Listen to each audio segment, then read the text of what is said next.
देख रहे हैं नेटवर्क 33 राजकुमार के साथ। दोस्तों, चैनल पर नए हैं तो चैनल को सब्सक्राइब ज़रूर कर दें और साथ ही वीडियो को लाइक करके नीचे कमेंट बॉक्स में अपनी राय ज़रूर दें। तो चलिए बढ़ते हैं आज की एक और डरावनी भूतिया कहानी की ओर, जो कि राम जीवन की है। तो चलिए दोस्तों, मैं इस कहानी को राम जीवन जी के नज़रिए से सुनाता हूँ। मेरा नाम राम जीवन है। लोग मुझे सिग्नल मैन राम कहकर बुलाते थे, जब तक कि मैंने वो नौकरी नहीं छोड़ी थी। मैंने जो कुछ भी उस केबिन में देखा, तो उसे देखने के बाद नौकरी छोड़ना ही नहीं, बल्कि उस जिले से भी दूर भागना मेरी मजबूरी बन गया था। वो केबिन, जिसे केबिन नंबर 47 कहा जाता था, स्टेशन से बहुत दूर पटरियों के बीचों बीच खड़ा था। चारों तरफ सिर्फ सन्नाटा था। कुछ बबूल के पेड़, सूखी घास और दोनों तरफ अनंत तक फैली लोहे की पटरियां। केबिन के अंदर एक पुरानी सी कुर्सी, एक डेस्क, एक टेलीफोन और सबसे ज़रूरी चीज़ थी सिग्नल लीवर्स का भारी भरकम कंसोल। हमारी शिफ्ट रात 10 बजे से शुरू होती थी। रात में सिर्फ 3 ट्रेनें ही गुजरती थी। मेरा काम था हर ट्रेन के आने से 20 मिनट पहले ही सही पटरी के लिए सिग्नल बदलना। ये काम यांत्रिक था और बहुत ही ज़्यादा बोरिंग था, और मैं इसे आंखें बंद करके कर सकता था। शुरुआत में तो सब कुछ ठीक ठाक था, लेकिन फिर एक अमावस्या की रात आई। पहली अमावस्या की रात थी वो। बाहर अंधेरा इतना घना था कि अपनी हथेली भी मुझे नहीं दिख रही थी। सिर्फ केबिन के अंदर की मध्यम पीली रोशनी थी, जो शीशे पर ओस की बूंदों के साथ मिलकर अजीब सी चमक पैदा कर रही थी। ट्रेन संख्या 1099 अवध एक्सप्रेस का वक्त आने का हो चुका था। मुझे सिग्नल को लाल से हरा करना था। मैंने उठकर बड़े लीवर्स के कंसोल की तरफ देखा। लीवर्स पुराने थे, पर तेल लगे होने के कारण वो आसानी से फिसलते थे। मैंने अपलाइन का लीवर पकड़ा और तभी मुझे महसूस हुआ कि मेरे हाथ पर कोई और हाथ है। वो बहुत ठंडा था, बर्फ से भी ज़्यादा ठंडा। मैं चौंक कर पीछे हट गया। केबिन में मैं उस वक्त अकेला था और दरवाज़ा अंदर से बंद था, तो मैंने जल्दी से चारों तरफ देखा, पर वहाँ पर कुछ भी नहीं था। मुझे लगा शायद हाथ फिसल गया होगा या मुझे नींद आ रही होगी। फिर मैंने दोबारा से लीवर पकड़ा, पर इस बार जोर से। लेकिन जैसे मैंने उसे खींचना शुरू किया, तो वैसी एक धीमी और गहरी कर्कश आवाज़ मेरे कानों में गूंज उठी। वो कर्कश आवाज़ वैसे तो कुछ साफ साफ समझ में नहीं आ रही थी, पर मुझे ऐसा लगा कि वो मुझसे कह रहा हो कि लीवर मत खींचो। इससे पहले मैं उस लीवर को खींचता कि फिर से वो ही आवाज़ मेरे कानों में गूंजी, पर इस बार उस आवाज़ में भारीपन था। साथ ही इस बार मुझे ऐसा लगा कि वो आवाज़ ज़मीन के नीचे से आ रही है, क्योंकि मुझे उस आवाज़ के साथ साथ मेरे पैरों में कंपन भी महसूस हो रहा था। और ये एहसास होते ही मैंने वो लीवर छोड़ दिया और 2-4 कदम में पीछे हट गया। अब तक मेरी सांसें लेने की रफ्तार भी बहुत ज़्यादा तेज़ हो चुकी थी, यहाँ तक कि घबराहट के चलते माथा पसीने से तर हो चुका था। अब मुझे समझ में नहीं आ रहा था कि मैं क्या करूं, कि तभी मुझे स्टेशन मास्टर का ख्याल आया और मैंने फ़ौरन ही उन्हें कॉल किया। उनके कॉल उठाते ही मैंने उनसे बोला कि सर, मैं सिग्नल बदल नहीं पा रहा हूँ, क्योंकि यहाँ एक अजीब सी आवाज़ गूंज रही है।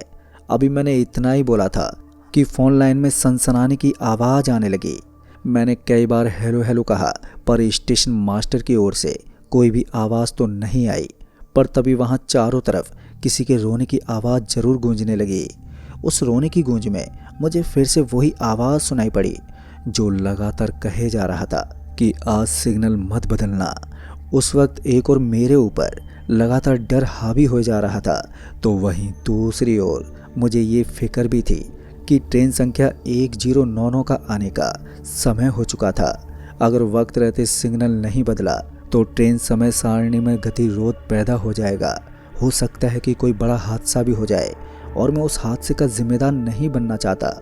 ये ख्याल आते ही मैंने हिम्मत जुटाई। हालांकि अभी भी डर के मारे मेरे पसीने छूट रहे थे, पर इसके बावजूद मैंने ऊपर वाले का नाम लिया और लीवर की तरफ बढ़ा। और फिर एक गहरी सांस लेते हुए मैंने लीवर खींचा। जैसे ही मैंने लीवर खींचा, तो वैसे ही केबिन की खिड़कियाँ और दरवाजे से ऐसी आवाज़ आई मानो जैसे किसी ने ज़ोरदार मुक्का मारा हो। वो आवाज़ सुनते ही मैं ज़ोर से चीखते हुए बोला, अरे भाई कौन है? मेरे कई बार ये बोलने पर मुझे कोई जवाब तो नहीं मिला, पर जब मेरी नज़र दरवाजे पर गई तो मैं न पाया कि लोहे के उस दरवाजे पर 5 उंगलियों के निशान उभरे हुए हैं। अब ये देखकर मेरा कलेजा एक पल को मुंह में आ गया था। अभी मैं अपने डरे से हमें मन को संभालते हुए ये सोच ही रहा था कि ट्रेन के सिग्नल का काम हो गया है। अब ट्रेन नहीं रुकेगी क्योंकि मेरे लीवर खींचते ही सिग्नल ग्रीन हो चुका था। फिर दरवाजे पर हुई जोरदार धमक के करीबन 10 मिनट के बाद अवध एक्सप्रेस मेरे केबिन के सामने से दनदनाते हुए गुजर गई। ट्रेन की आवाज़ से वो भयानक खामोशी टूट गई। अब अचानक से मुझे सब कुछ नॉर्मल लगने लगा। वो घबराहट और दिल की बेचैनी शांत हो गई। खैर इसके बावजूद मैं कुछ और देर तक वैसे ही अपनी जगह पर खड़ा रहा। फिर जब मुझे इस बात की तसल्ली हो गई कि सच में अब कोई खतरा नहीं है तो मैं अपने केबिन से निकला और बाहर देखा, पर बाहर कोई नहीं था, सिर्फ सन्नाटा और अंधेरे के अलावा। यहाँ तक कि जब मैं दरवाजे पर उभरे उन उंगलियों के निशान को देखने के लिए दरवाजे के करीब गया तो मैं ये देखकर चौंक गया कि वो लोहे का दरवाज़ा तो नॉर्मल था, मतलब कि उस पर किसी भी तरह का कोई भी उभार नहीं था। ये देखकर मैं अब ये तय नहीं कर पाया कि जो कुछ भी मेरे साथ अभी अभी घटा है क्या वो सच था या फिर कोई छलावा। खैर इसी उलझन के साथ उस रात की ड्यूटी भी ख़त्म हुई और फिर जब मैं अगले दिन काम पर पहुंचा तो मेरे पहुंचते ही जैसे स्टेशन मास्टर की मेरे ऊपर नज़र पड़ी तो वैसे उन्होंने मुझे डांटते बोला, अरे रामजीवन, कल रात तुम फ़ोन पर क्या कह रहे थे? स्टेशन मास्टर के ये पूछते ही मैं इस सोच में पड़ गया कि क्या इन्हें पिछली रात के बारे में बताना ठीक होगा? क्या ये मेरी बातों पर विश्वास करेंगे? अब ये सोचने के बाद मुझे लगा कि अपना मुंह बंद रखने में ही मेरी भलाई है, इसलिए मैंने स्टेशन मास्टर को कुछ भी नहीं बताया और अपने काम पर लग गया। पर करीबन 1 महीने के बाद मेरे साथ फिर से वही घटना हुई। मुझे फिर से उस रात ट्रेन संख्या 1099 अवध आसाम के लिए लीवर खींचकर ग्रीन सिग्नल देना था और जैसे मैंने लीवर खींचने के लिए लीवर पकड़ा तो वैसे ही वही कर्कश आवाज़ फिर से गूंजने लगी और उस आवाज़ के साथ ही उस रात की सारी यादें एक बार फिर से ताज़ा हो गईं। पर इस बार भी मैंने अपनी ड्यूटी निभाई। हालांकि इस बार डर खौफ में बदल गया था, पर इस बार की घटना से ये भी अब साफ हो चला था कि जो कुछ भी हो रहा है वो मेरे मन का वहम या कोई छलावा नहीं है। अब मुझे इस बारे में कुछ तो करना पड़ेगा, नहीं तो एक ना एक दिन मेरी लाश मेरे ही केबिन में लोगों को मिलेगी। सूझबूझ से काम लेते हुए मैंने अपने साथ हुई घटना का चर्चा कुछ लोगों के साथ छेड़ा, ये पता करने के लिए कि कहीं ऐसा किसी और के साथ भी हुआ था। और ये मेरा पैतरा भी काम कर गया जब मुझे त्रिलोकी जी के बारे में पता चला जो पास के गांव में ही रहते थे। दरअसल त्रिलोकी जी एक ओझा के साथ साथ बड़े ज्ञानी व्यक्ति भी थे और जब मुझे उनके बारे में पता चला तो मैं सीधे पहुंचा उनके घर, जहां वो एक नीम के पेड़ के नीचे लगी चारपाई पर बैठे हुए थे। जैसे मेरी भेंट उनसे हुई तो वैसे ही मैंने अपने साथ घटी घटना विस्तार से उन्हें बता दी। मेरी पूरी बात सुनने के बाद वो बोले, आज से लगभग 80 साल पहले जब यहाँ पर अंग्रेजों द्वारा रेल लाइन बिछाई जा रही थी तब उस ज़मीन पर बखार समुदाय रहा करता था, जो भगवान में नहीं बल्कि उन शक्तियों को मानते थे, पाताल लोक से जुड़े थे। और जब उन्हें अंग्रेजों द्वारा जबरन हटाने की कोशिश की गई तो ये बखार समुदाय के लोग क्रोधित हो गए और वो किसी भी कीमत पर अपनी ज़मीन छोड़ने को तैयार ही नहीं थे। अंग्रेजों ने पहले तो अपने उन लोगों से बातचीत करने के लिए सुमेर सिंह को भेजा, जो एक इंजीनियर हुआ करते थे। दरअसल अंग्रेज चाहते थे कि सुमेर सिंह उन गांव वालों को समझा बुझा के ज़मीन छोड़ने के लिए राजी कर लें। पर जब सुमेर जी बखार समुदाय के लोगों से बात करने गए तो फिर वो अगले 3 दिनों तक वापस नहीं लौटे। 3 दिन गुजर जाने के बाद जब अंग्रेजों को लगा कि शायद बखार के लोगों ने सुमेर को बंदी बना लिया है तो कुछ अंग्रेजी सिपाही सुमेर को छुड़ाने के लिए गए। पर जब उन सिपाहियों में से सिर्फ एक ही सिपाही लौटा तो उसकी हालत देखकर अंग्रेज बौखला उठे। दरअसल उस सिपाही के दोनों हाथ कटे हुए थे, उसकी छाती में कई लोहे की सलाखें आर पार हो रखी थी। इसके बाद भी वो सिपाही बखार समुदाय की चेतावनी देते बोला कि एक भी अंग्रेज जिंदा नहीं बचेगा अगर वो इस जगह को हथियाने की कोशिश करेंगे। उस सिपाही की बात सुनकर अंग्रेज और भी ज़्यादा बौखला उठे और फिर उसी रात अंग्रेजों ने बखार समुदाय के लोगों पर हमला कर दिया। कहते हैं उस रात अंग्रेजी सिपाहियों ने बड़ी बेदर्दी से उन लोगों को मौत के घाट उतार दिया। फिर अगली सुबह जब मेरे बाबा जो उस वक्त अंग्रेजों के लिए मजदूरी का काम करते थे, उन्हें और उनके कुछ साथियों को उन गांव वालों की लाशों को ठिकाने लगाने का काम दिया गया। बाबा जब अपने साथियों के साथ वहां पर पहुंचे तो वहां का मंजर देखकर वो कांप उठे। दरअसल वहां हर जगह पर कटी फटी लाशों का ढेर लगा हुआ था, पर सबसे हैरानी वाली बात तो ये थी कि वहां पर जो खून फैला हुआ था वो अभी भी ताज़ा था, जिस वजह से बाबा के साथ में जो लोग थे वो उसी वक्त काम छोड़कर भाग गए। और जब बाबा ने भी वहां से लौटने का फैसला किया कि तभी उनकी नज़र उस मुंडी पर गई जो ज़मीन पर पड़ी हुई थी, और वहां फैला सारा खून उस मुंडी के मुंह के अंदर जा रहा था। और वो मुंडी किसी और की नहीं बल्कि सुमेर की थी। उस वक्त तो बाबा भी लौट आए, जिसके चलते अंग्रेजों ने उन्हें और उनके साथियों को काम पूरा ना करने के कारण कारावास में डाल दिया। पर बाबा की बात सुनकर अंग्रेजों को भी एहसास हो गया था कि सिर्फ हथियार के बल पर रेलवे लाइन का काम पूरा नहीं होगा, इसलिए उन्होंने अपने अंग्रेज सैनिकों को ही ये काम सौंप दिया। पर जब वो सैनिक भी वापस नहीं लौटे तो अंग्रेजों को समझ में आ गया कि ये कोई दूसरी ही समस्या है। अभी अंग्रेज कुछ करते कि उस रात सुमेर लौट आया, पर वो बिल्कुल बदला हुआ था। उसका पूरा सर लाल था और उसका मुंह खुला हुआ था। उस रात सुमेर ने बहुत से अंग्रेजों को चीर फाड़ कर रख दिया। सुबह होते होते सुमेर कहीं पर गायब भी हो गया। फिर इस घटना के बाद अंग्रेज यहाँ से चले गए, पर कुछ महीनों के बाद वो एक पृष्ठ के साथ लौटे और उस पृष्ठ ने अपनी शक्ति से सुमेर को इसी ज़मीन में कैद कर दिया और उसके बाद यहाँ रेल लाइन बिछा दी गई। पर सुमेर की आत्मा आज भी उस जगह हर अमावस की रात को आज़ाद होने की कोशिश करती है, ताकि वो ट्रेन के सभी यात्रियों की जान ले ले।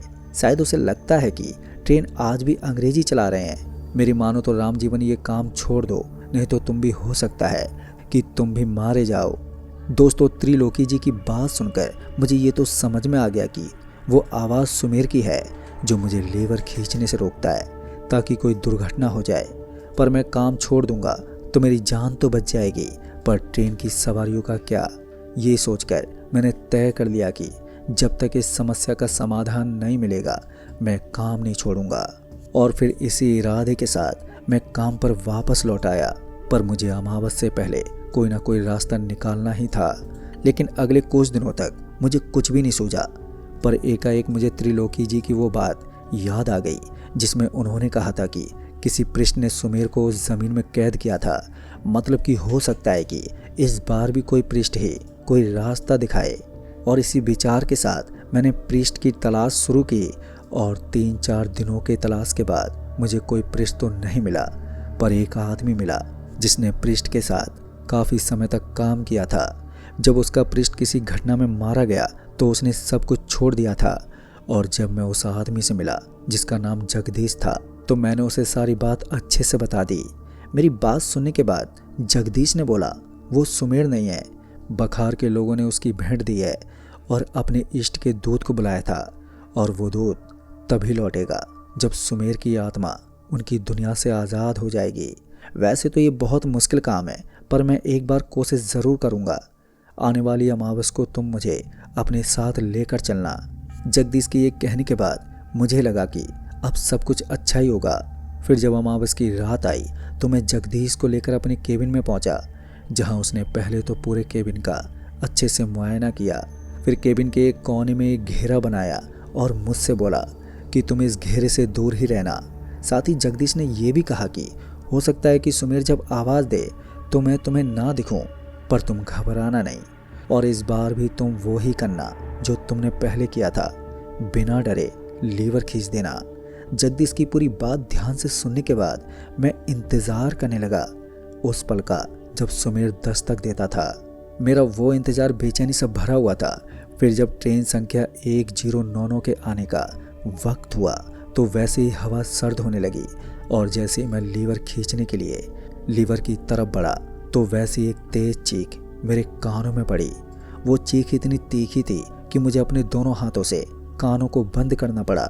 देखते ही देखते मेरा सर चकराने लगा था और आंखों के सामने अंधेरा पसर गया। पर मैं अभी भी होश में था कि तभी किसी ने मुझे मेरे सर के बालों से पकड़ा और खींचते हुए एक ओर लेकर जाने लगा। वहीं मैं ज़ोर ज़ोर से जगदीश को आवाज़ देने लगा, जगदीश मुझे बचाओ। पर जगदीश को पुकारने के बाद भी जगदीश ने कोई जवाब ही नहीं दिया। उस पल मुझे एहसास हुआ कि जोश जोश में मैंने गलत कदम उठा लिया है और अब मेरी मौत तय है। अभी मैं अपनी गलतियों पर पछतावा ही कर रहा था कि तभी कोई ट्रेन हॉर्न देते हुए वहां से गुजरी, पर मैंने तो लीवर खींचकर सिग्नल ग्रीन किया ही नहीं था। फिर ये ट्रेन कैसे गई? इसी बीच मैं भी उस पकड़ से आज़ाद हो गया और मेरे आंखों के आगे से पसरा अंधेरा भी गायब हो गया। अंधेरे के छड़ते मुझे जगदीश दिखा, जिसके हाथों में किसी इंसान का लाल सर था और उसका मुंह खुला हुआ था। इससे पहले मैं कुछ पूछता कि जगदीश ने बोला, सुमेर अब परेशान नहीं करेगा क्योंकि मैं इसे अपने साथ लेकर जा रहा हूँ और ये मेरे साथ ही रहेगा।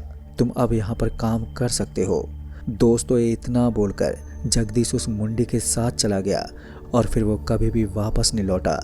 लेकिन दोस्तों, उस घटना के बाद मेरे अंदर डर इस कदर छा गया कि मैंने उसके बाद से हमेशा के लिए नौकरी के साथ साथ वो कस्बा ही छोड़ दिया। तो दोस्तों, इस कहानी में बस इतना ही। तो चलिए बढ़ते हैं आज की वीडियो में एक और नई भूतिया कहानी की ओर। दोस्तों, आज की कहानी एक ऐसी चाय की दुकान की है जहां इंसान तो चाय पीते थे, पर इंसान से ज़्यादा यहाँ मुर्दे चाय पीने आते थे।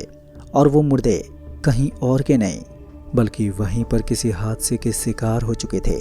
आखिर इन मुर्दों का और उस चाय की दुकान में क्या रिश्ता था, ये जानने के लिए इस कहानी में अंत तक बने रहिए।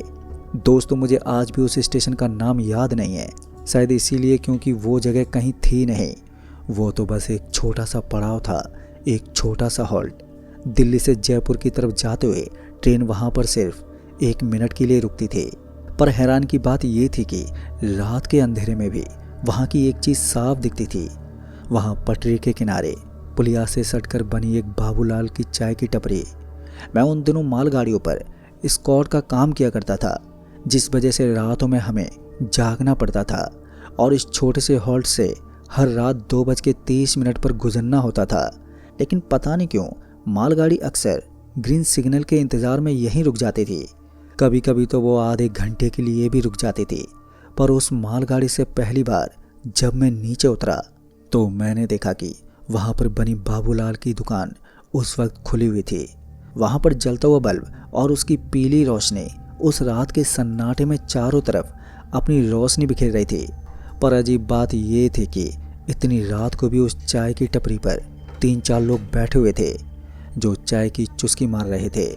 बाबूलाल, जो कि दुकान का मालिक था, वो दिखने में बहुत ही दुबला पतला था। उसकी सफ़ेद दाढ़ी थी और उसकी आंखें हमेशा देखने से ऐसी लगती जैसे कि वो बहुत दिनों से थकी हुई हैं, यानी कि वो काफ़ी दिनों से सोया ना हो। बाबूलाल के पास पहुंचते ही मैंने उससे एक कड़क अदरक वाली चाय मांगी और चाय की 1-2 चुस्की ली थी कि तभी वहाँ पर बैठे सभी लोग मेरी तरफ देखने लगे। पर उन्होंने मेरी तरफ देखकर कुछ भी नहीं कहा और वापस से अपनी अपनी चाय पीने लगे। पर हाँ, उनमें से बैठे एक आदमी ने बस मुझे घूर कर देखा और अपनी चाय का गिलास पकड़ लिया। पर अजीब बात ये थी कि वो सभी देखने से ऐसे लग रहे थे जैसे कि वो एक जिंदा लाश हो। फिर अगली रात जब मैं बाबूलाल की दुकान पर पहुंचा तो मैंने पाया कि बाबूलाल पहले से कहीं ज़्यादा खुश मिजाज लग रहा है। और इसी बात का फ़ायदा उठाते हुए मैंने हिचकिचाते ही सही मगर पूछ ही लिया, बाबा, ये जो लोग यहाँ पर आते हैं ये कौन है? मेरी बात सुनने के बाद बाबूलाल जी हंसे, मगर उनकी हंसी में एक अजीब सी बात थी जिससे ये पता चल रहा था कि वो कोई राज छुपा रहे हैं। मगर क्या ये जानना अभी बाकी था। हालांकि उन्होंने मेरे सवाल के जवाब में सिर्फ इतना ही कहा कि बेटा, ये वो लोग हैं जो कहीं पर जाना नहीं चाहते और उनकी मंजिल यहीं पर आकर रुक जाती है, या यूं कहूँ कि ये स्टेशन उनकी आखिरी मंजिल है। बाबूलाल की बातों से मुझे ये लगा कि ये बुजुर्ग आदमी कुछ ज़्यादा ही ज्ञानी ध्यानी है, जिस वजह से मैंने बाबूलाल जी की बातों पर कुछ ज़्यादा ध्यान नहीं दिया। फिर इसी बीच मेरा ध्यान उन चाय पी रहे लोगों में से एक आदमी पर गया जो एकटक मुझे ही देख रहा था। उसने फौजियों वाले कपड़े पहने हुए थे और उसकी भी हालत बाकियों की तरह थी, यानी कि उसकी एक आंख में गहरी उदासी, कालापन और एक स्थिरता थी, मतलब कि कुछ न करने की चाह हो। पता नहीं क्यों उस वक्त उसकी नज़रें मुझे बेचैन कर रही थी, जिस वजह से मैं फ़ौरन ही वहाँ से उठा और अपनी बोगी की तरफ चल पड़ा। फिर इसी बीच जब मैंने बोगी में बैठकर फिर से उस ओर देखा जहाँ पर वो आदमी बैठा हुआ था तो मैंने पाया कि वो अभी भी मुझे घूर रहा है। उसकी नज़रें मेरे भीतर तीर की तरह चुभ रही थी। खैर उस रात तो मैं वहाँ से निकल पड़ा, मगर ये सिलसिला चलता रहा। मेरी ट्रेन हर रोज़ की तरह रात के ठीक 2 बजे वहीं पर रुक जाया करती थी और फिर वहीं बाबूलाल की दुकान, जहाँ लोग चाय की चुस्की लेते हुए नजर आते थे। पर एक अजीब बात थी जो मैंने नोटिस की कि ये लोग हर बार बदल जाते थे। कभी बुर्के में एक औरत होती थी, तो कभी धोती कुर्ता पहने एक किसान होता था, तो कभी कॉलेज का बैग लटकाए एक नौजवान लड़का होता था। पर इन सब में जो एक बात समान थी वो ये थी कि ये सभी बड़े ही उदास नजर आते थे। उनकी आंखों में वही एक उदासीपन और ना जीने की इच्छा, साथ ही ये अपना मुंह दीवार की ओर किए चाय की चुस्की लेते रहते थे। फिर ऐसे ही एक रात जब मेरी ट्रेन उस स्टेशन पर हरी सिग्नल के लिए रुकी, तो उस रोज़ काफ़ी घना कोहरा छाया हुआ था, क्योंकि अभी भी काफ़ी वक्त था ट्रेन को ग्रीन सिग्नल मिलने में। तो मैं बाबूलाल की दुकान पर फिर से जा पहुंचा और उनसे चाय लेते हुए फिर एक दफ़ा पूछा, बाबूलाल जी ये सब मुसाफिर हैं क्या, या ये कोई मुसाफिर खाना है? मेरे इस बार बाबूलाल जी ने फिर से उस रोज़ की तरह मुस्कुराया और कहा, हाँ ये मुसाफिर खाना ही है। ये भी कभी इस स्टेशन के मुसाफिर थे, पर अभी ये यहाँ से आगे नहीं जा पाएंगे। बाबूलाल जी की बात आज भी मुझे कुछ सही से समझ में नहीं आई। आखिर वो बताते भी तो कुछ अलग तरीके से थे। फिर इसी बीच बाबूलाल जी ने एक लड़की की ओर इशारा करते हुए कहा, देख रहे हो उस लड़की को जिसके बाल बिखरे हुए हैं और उसके माथे पर गहरा निशान है? ये पिछले साल की बात है। ये लड़की अपने बॉयफ्रेंड से मिलने आई थी यहाँ पर। अनजाने में ये लड़की ट्रेन के उल्टे दरवाजे से उतर गई थी और उधर से मालगाड़ी आ रही थी और उस मालगाड़ी की चपेट में आने से इस लड़की की मौत हो गई। दोस्तों बाबूलाल जी की ये कहते ही मैं टेंशन में आ गया। मुझे यकीन नहीं हो रहा था, क्योंकि ये लड़की मर चुकी थी। जिस पर मैंने बाबूलाल से घबराते हुए पूछा, क्या आप कहना क्या चाहते हैं कि ये मर गई है?